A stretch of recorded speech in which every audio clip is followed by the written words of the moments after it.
Hello everyone, Bryan from Constellation here, and today we will go over what to do when your AC is running constantly.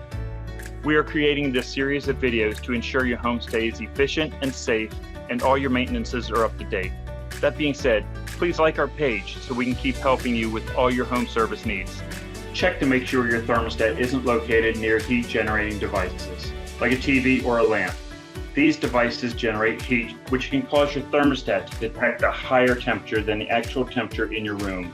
This will cause your system to run for longer than it needs to. Check to make sure the airflow to your system isn't reduced.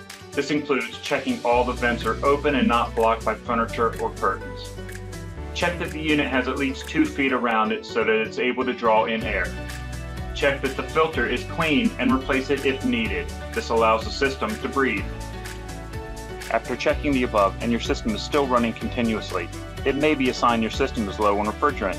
In that case, a licensed professional will need to come out and check the level of refrigerant and replace it if needed. Give us a call and we can come out and check your system's refrigerant level and the overall health of your system. We hope you found this video useful. If you have any questions, please comment below or call Constellation directly.